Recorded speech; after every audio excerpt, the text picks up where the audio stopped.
All right, we're going to get to one of my favorite sections, and it's one of the most basic, but it's also one of the most fundamental and important sections to photographers, and that is understanding shutter speeds. Conceptually, it's pretty easy, but there's a lot of little nuances that you need to be very, very good at here. So this is an answer yourself quiz on this one, and the question is, which one of these two numbers is larger? Okay, now that may seem like a very easy question. Nobody's pulled out their iPhone to which number is larger? Google this, what number is larger? And we don't even have to think about these things, right? We're not going to pull out any calculators to do this. We immediately know 8 is bigger than 2. But in our cameras, when we talk about shutter speeds, they're pretty much always listed in fractions. But the thing is the camera isn't telling you their fractions. It's assumed that you know. And a lot of times people get confused. It's like, oh, 8's bigger. Oh, wait, no, it's reversed because we're doing reciprocals here, and it's 1/8. An eighth of a second is a smaller amount of time than a half second. And so just be aware that when you're looking at shutter speeds, they're actually fractions of a second in most cases. So we've got our list of shutter speeds here, and if you were to look through the viewfinder of your camera, you at home, take your camera out, look through the viewfinder, turn the camera on, I don't care what mode it's in, but usually the first number on the left, what does that mean, it's first number? That means it's probably a really important number, right? So that's going to be your shutter speed. Now in some cases like Canon, Nikon, they'll say 2000 or 500, and it's really 1/2000th, 1/500th.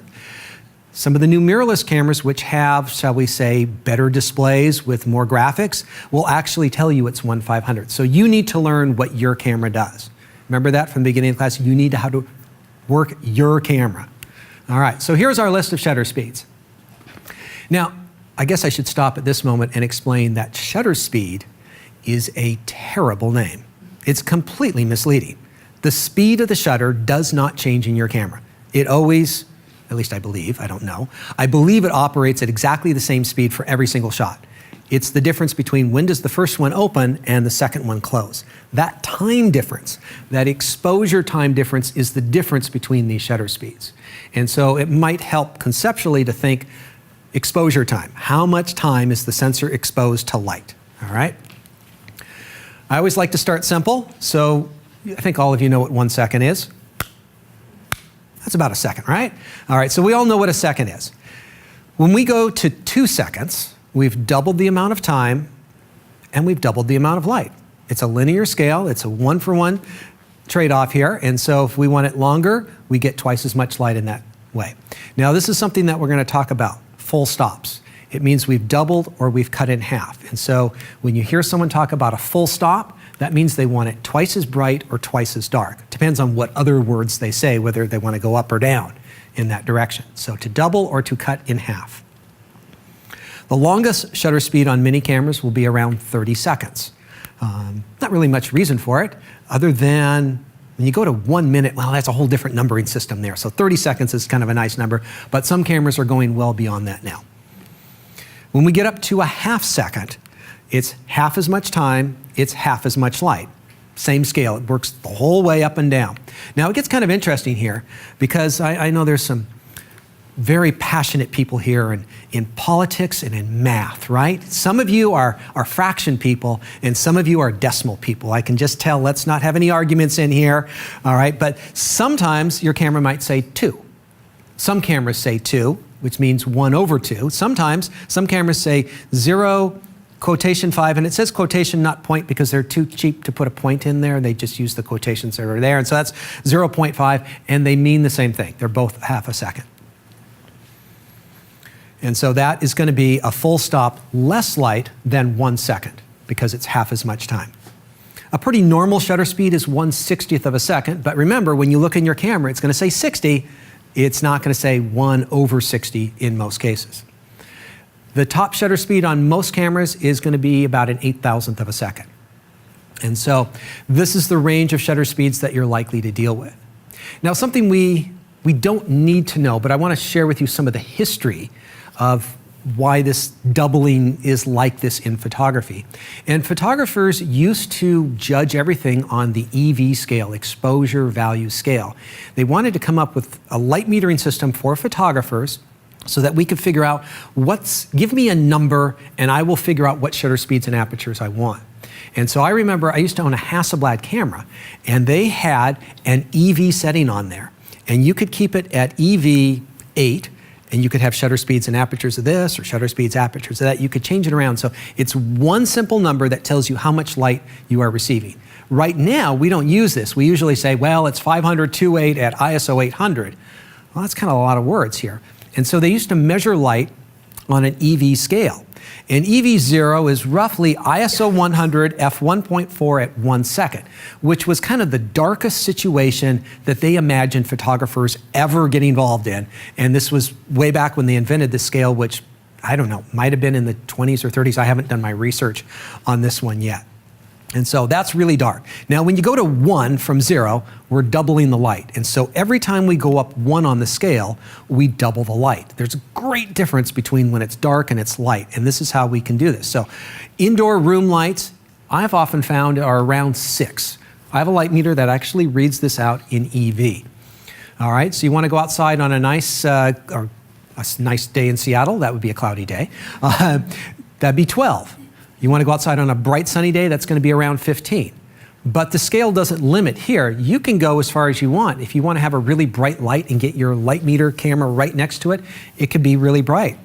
It can also go into the negatives, which there's like negative light. No, it's just that they based 0 on this setting, and they didn't foresee cameras being able to record in darker situations. And so some cameras will be able to autofocus at EV-4 or EV-5, which I don't know exactly what that is, but it's really dark.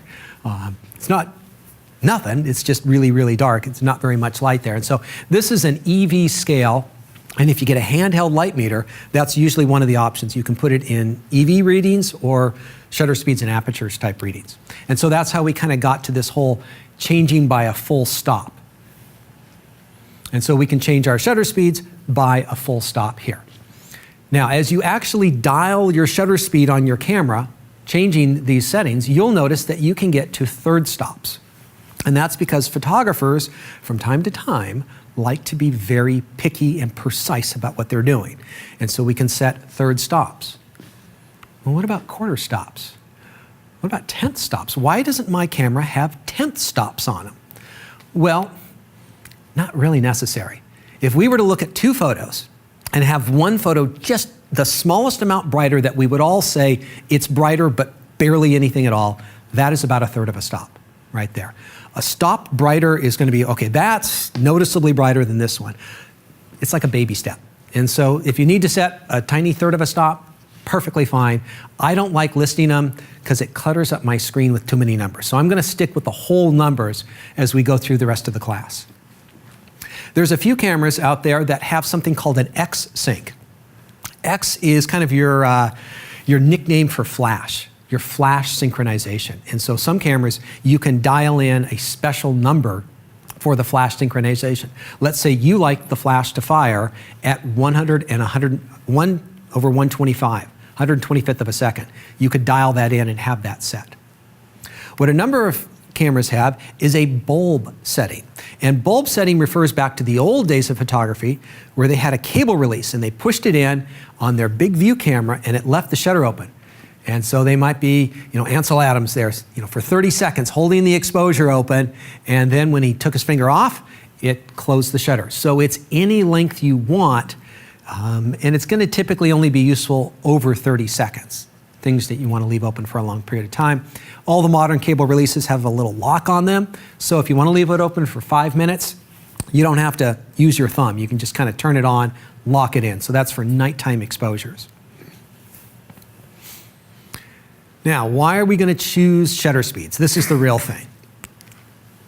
Technical reasons. We want to let in less light, we're going to choose a faster shutter speed. If we want to let in more light, we might want to choose to let in that with a longer shutter speed. But for aesthetic reasons, we might want to freeze motion with a faster shutter speed, and we might want to blur motion. Yes, sometimes we like things blurry in photography. We're going to choose a slower shutter speed for it. And that means we have 2 different motivations. We're going to do this, we're going to do that, and sometimes these are in conflict. artistically, you want to do something in your photograph, but technically it won't work. So you got to know the ways to work around it. So there's a lot of things involved here, and just knowing what these do is the first step.